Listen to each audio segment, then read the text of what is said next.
विदु रावल जी, क्या मायने निकाले जाएं राहुल गांधी के अचानक गुरुग्राम पहुंचने को? कह रहे हैं कि उनका एक नेचुरल अंदाज है, अक्सर निकलते ही रहते हैं। देखिए, कांग्रेस का अंदरूनी मामला है कि उनके नेता कब आए, किस रूप में आए, किस तरीके से आए, इससे बहुत ज्यादा भारतीय जनता पार्टी को, और मैं तो कहूंगा कि अब हरियाणा की जनता या देश की जनता को भी ज्यादा सरोकार नहीं है।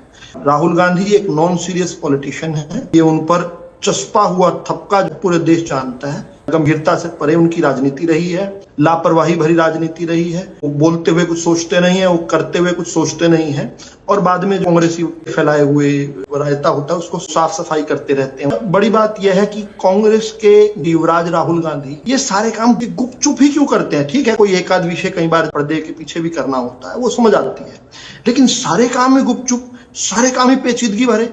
भारत और चीन के बीच में तनाव है। डोकलाम में विदेशी धरती पर भारत की सेना भूटान के सीमा पर खड़ी है चीन के सैनिकों के सामने, और गुपचुप से अचानक से एक रिपोर्ट आती है कि राहुल गांधी उस समय चीन के एम्बेसडर से मिल रहे हैं। मना कर जाती है कांग्रेस पार्टी। एक तस्वीर आ जाती है, फिर कहते हैं हाँ मिले थे, हमने लंच वंच किया था चीन के राजदूत से, यानी गतिरोध के समय। फिर भारत की सेना गलवान में खड़ी है, चीनियों के दांत खट्टे कर रही है, और नेपाल में पता चलता है कि राहुल गांधी चीन के जासूसों से मिलाए हैं।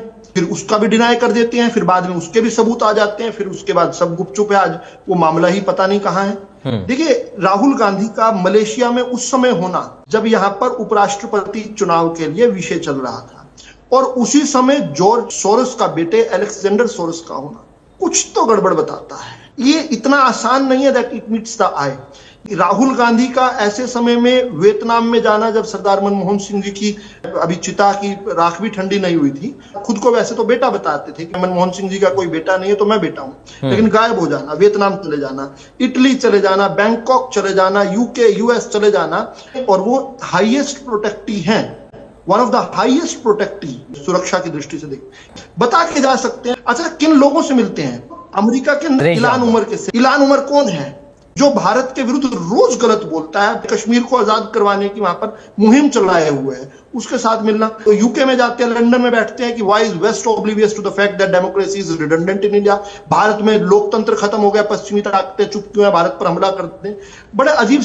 और ये जो कुछ दिनों में मलेशिया से आने के बाद, देखिए राहुल गांधी का मलेशिया जाना, उसमें जॉर्ज सोरोस का होना, और अचानक से इनऑर्गेनिक तौर पर अराजकता का होना, एजेंसी का नाम लेना, और उसके बाद अब देखिए लेह लद्दाख से लेकर कानपुर तक, वाराणसी तक, उत्तराखंड के अंदर, गुजरात में इनऑर्गेनिक अलग अलग मामलों में अराजकता हुई है।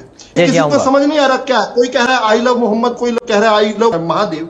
अचानक से इनऑर्गेनिक है ये, कोई मामला नहीं है। कुछ लोग सड़क पर आ रहे हैं, तोड़फोड़ कर रहे हैं। अच्छा, इस तरह का कुछ है तो मैं भगवान से प्रार्थना करता हूँ ऐसे किसी मिशन में राहुल गांधी कामयाब ना हो पाए। सवाल है भारतीय जनता पार्टी के प्रवक्ता से मेरा, अगर विदु रावल जी को ये सारी बातें पता है कि वो नेपाल गए, जासूस से मिलकर मलेशिया के दुश्मनों से उनकी मुलाकात हुई, राहुल गांधी को जेल में होना चाहिए। आप विपक्ष में नहीं, देश का कानून ऐसा नहीं है। विपक्ष में नहीं हो, कानून तो बता दीजिए, बीएनएस के कौन सी धारा के तहत? आईपीसी के 124 में डालें, 120 में डालें, में डालें, देश संविधान से चलता है।